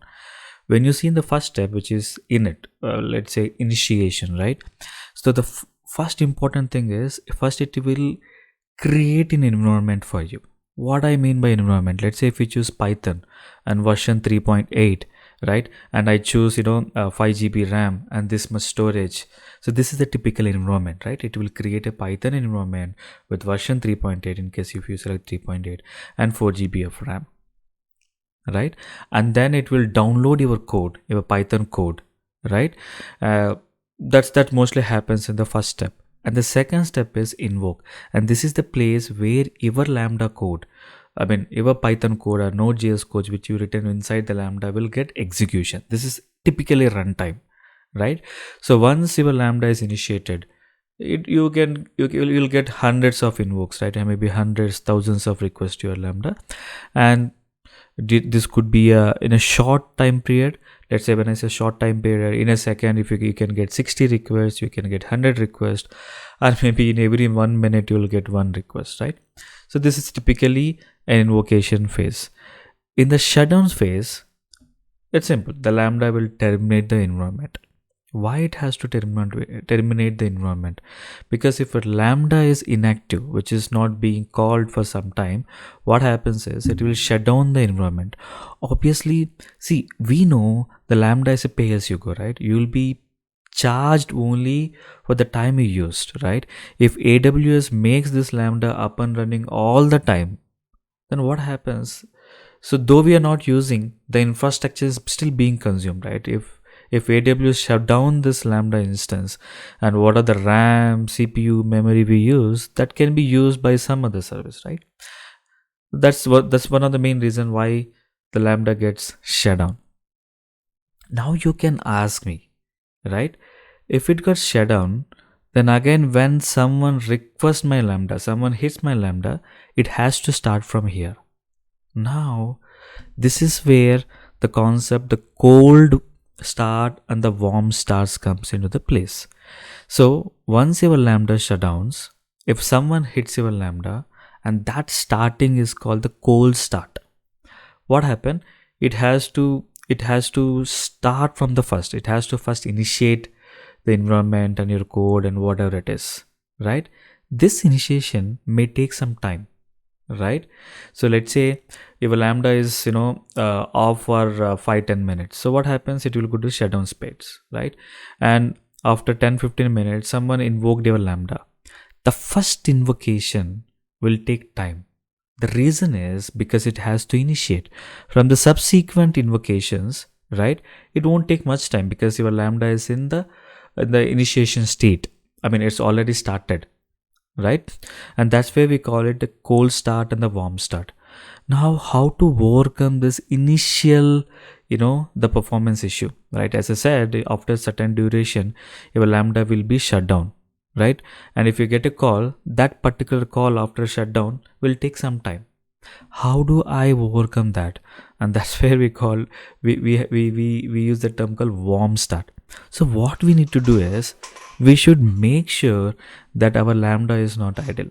Let's say, for example, your Lambda will go to the shutdown phase in the first 5 minutes. I mean, in continuously 5 minutes, if I don't get any request, your Lambda will go to the shutdown phase. So what I'll do is I'll make sure I'll run my Lambda maybe in 4 hours 59 seconds. Sorry, 4 minutes 59 seconds. So I can use CloudWatch logs, right, to invoke my Lambda with some dummy request. I mean, it's just like, I'll trigger my Lambda with some dummy request, let it get failed, but your Lambda will not go to the shutdown space, right? So that's how you can overcome the cold starts of the Lambda. Cool, right?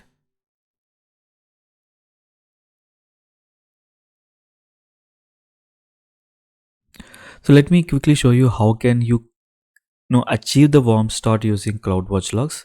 So CloudWatch logs is one of the coolest service in AWS, because this is a single place where the logs from the different AWS services like Lambda, EC2, security groups, whatever it name it, right? Every logs you can find it here, right? And it's not just the log aggregator, I mean, if that's the right name, right? A single place for all the logs, so you can create alarms, you can create events. There's so many. So I'll make sure that I'll make one dedicated video on the CloudWatch logs, but for now let's see how we can create the warm start for your Lambda, or else we can call as well schedule the Lambda, right? So go to the rules. There is a new feature called Event Bridge. I will also discuss in our future videos. But now let's talk about the CloudWatch rules, right? So let's click on the rule. So you have an event pattern as schedule. So in that case, schedule. Let's say if your Lambda goes on the cold state, right, and the shutdowns phase at 5th minute. Example, right? If you're not getting any request for the first 5 minutes, then it goes to the shutdown phase. So in that case, what I'll do is maybe I'll say, let's in every 4 minutes, right? What I have to do, I'm just creating trigger, just call one of my Lambda, let's say the secret read Lambda, right? This is one of the Lambda, no? So you can configure your variables, input, or whatever it is. Just configure details. So what is the name? Let's say warm start, any name you give, right? And just create a rule. That's it. Did you see? You have a timer here.